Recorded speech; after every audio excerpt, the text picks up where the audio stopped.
السلام علیکم دوستو، آج کا قصہ مٹی کی دیوی کے عنوان سے۔ کچے گھر کے کچے صحن میں کچی مٹی کے بنے بچے کھیل رہے تھے۔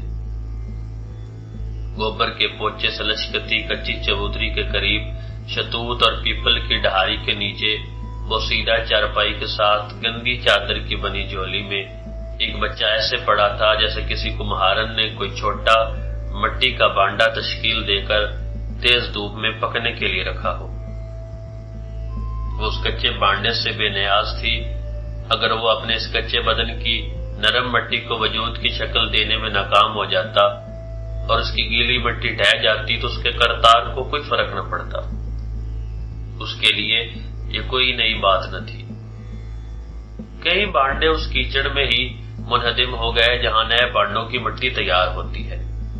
کچا کوٹھا تھا جس کی چھت لکڑی کے کاٹ کی بنی ہوئی تھی، کئی زمانوں کی دھولوں سے نابینا کر دیا تھا۔ کبھی تو اس چھت نے اپنے نیچے کسی نئے بانڈے کے لیے ہونے والی ہزا سرائیاں دیکھی تھی۔ وہ چپٹی کمر والا مرد جو اس کا مجازی خدا بھی تھا، جس کی ریڑھ کی ہڈی کبھی بھی اس کے ماس کو چیر کر باہر جھانکنے آ سکتی تھی، اپنی لذت کے آخری لمحوں میں وحشی بن جاتا۔ وہ بھول جاتا کہ وہ اس دیوی کو خود سے بھی زیادہ محبت کرنے والا ہے، لیکن یہ نصیحت اس کی محبت کی طرح پروان چڑھی تھی کہ عورت وحشی مرد سے زیادہ محبت کرتی ہے۔ اس کی ازلی و ابدی خواہش انزال ہے۔ یہ نصیحت ہزاروں روایات کی طرح اس کی نسل میں چلی آ رہی تھی۔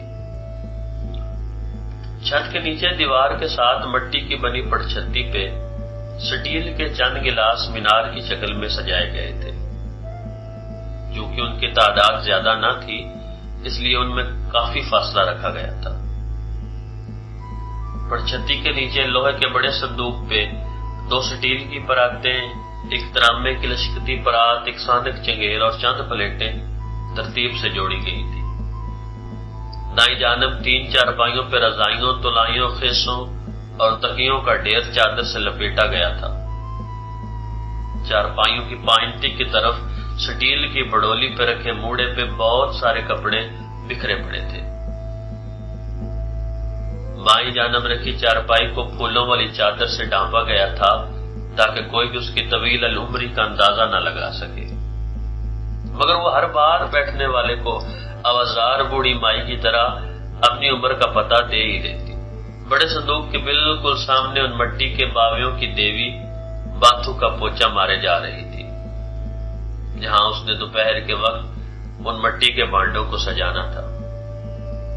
یہ تردد اس لیے بھی تھا کہ سورج کی تپش ان کی نرم مٹی کو جھلسا نہ دے۔ دیوی کو اپنا امر منوانے کے لیے کن تک کی حاجت نہ تھی، اس کے مقرب تیور سمجھتے تھے۔ ان کی دیوی انہی کی طرح تھی، پاک، نرم دل، کمزور، ذرا سی جنبش سے ڈھہ جانے والی، خداؤں کے قہر سے خوف زدہ، ان کی دانش مندی کی قائل۔ اس کی خدائی کی سرحد وہ 4 دیواری ہی تھی۔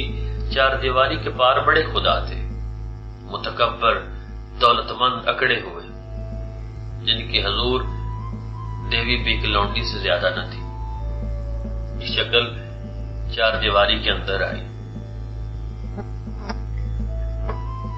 اس نے موٹر سائیکل دیوار کے ساتھ ٹکائی۔ وہ شکل سے بھکاری لگتا تھا، مگر اس کی چال میں ابلیس کا وجدان تھا۔ وہ ان مٹی کے بانڈوں کو دیکھ کر مسکرایا، جیسے انہیں یہ باور کرانا چاہتا ہو کہ تم اسی وجود کا حصہ ہو۔ پھر کچھ دیر انہیں حیرانگی کے عالم میں تکتا رہا۔ اس نے خود سے سوال کیا، یہ اتنے خوش کیسے ہو سکتے ہیں، جبکہ انہیں یہ معلوم ہی نہیں کہ ان کی مٹی کس وجود سے لی گئی ہے۔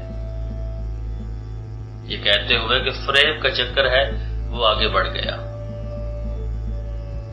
پوچا مارتے مارتے اس نے اپنی پشت پہ ایک سایہ محسوس کیا۔ اس نے پیچھے مڑ کر نہیں دیکھا کون ہے، کیوں آیا ہے، کیونکہ وہ جانتی تھی کون ہے اور کیوں آیا ہے۔ پھولوں والی چارپائی پہ بیٹھ گیا وہ آدھے کمرے میں پوچا مار چکی تھی۔ اس نے بچے کو آواز دی تو بٹے کے پلو سے بندے پیسے بچے کے دیے اور کہا جا سوڈا لے کے آ، آج بڑی گرمی ہے نا۔ وہ مونچھوں کے اوپری بالوں کو کھریدتا ہوا مسکرایا۔ سوال کا مقصد یہ معلوم کرنا تھا کہ اسے کتنی دیر رکنا ہے۔ دیوی کے تیور نرم ہے یہ سخت، اس کی چال بھی اثر رہی۔ تاثرات مردہ ہو چکے تھے، انہیں دفنائے بھی عرصہ بیت چکا تھا۔ اس نے لجاجت بھرے لہجے میں کہا اچھا اب چھوڑو بھی، ادھر تو آؤ۔ نہیں، جواب ایک دم صریح تھا، ابہام سے پاک۔ کیوں؟ استفسار انکار کو اقرار میں بدلنے کی چاہ لیے ہوئے تھا۔ اس لیے کہ مجھے تجھ میں ابلیس ناچتا، مجھے چڑھاتا دکھائی دیتا ہے۔ بچہ سوڈے کی بوتل پکڑے چوکھٹ پہ کھڑا تھا۔ اس نے پیچھے مڑ کر بوتل پکڑی، بقایا پیسے بچے کو دیے اور کہا یا شے لے لی۔ وہ بوتل دیتے ہوئے اس نے پہلی بار اسے دیکھا تھا۔ فریب کی دھول سے اٹا ماضی تھا۔ اس کی آنکھیں بھر آئیں۔ تیری آنکھوں کے ڈوروں میں میں نے اس رات بھی شیطان کو تیرتے دیکھا تھا۔ انگنت شہراتوں میں جب تیرے وجود کے بوجھ نے میرے وجود کی سانسیں اکھیڑی تھی اور تیرے لبوں پہ شیطان نے رقص کیا تھا اور میں سمجھی تھی میرا وہم ہے۔ بھلا وہ شخص کیسے محبت کر سکتا ہے جو چند پل کی لذت کے بعد تمہارے وجود کو بوجھ سمجھے؟ میں نے تیرے اسم کی ذلتوں کے بھاری توق پہنے ہیں۔ محبت کے نام پہ مسلسل ذبح ہوئی، تمہیں کیا معلوم رسوائیوں کا کھنجر جب تمہاری رگوں کو کاٹتا ہے تو کیسا معلوم ہوتا ہے۔ وہ سوڈے کی بوتل جس سے اس نے چند گھونٹ ہی لیے تھے زمین پہ رکھی، تیزی سے اس کی طرف بڑھا، اس کے چہرے پہ اپنی غلاظت کا نشان چھوڑا اور زہریلے سانپ کی طرح نتنے پھلاتا ہوا چلا گیا۔ وہ جان گیا تھا فریب کا آئینہ ٹوٹ گیا ہے۔ بچہ وہیں دوبارہ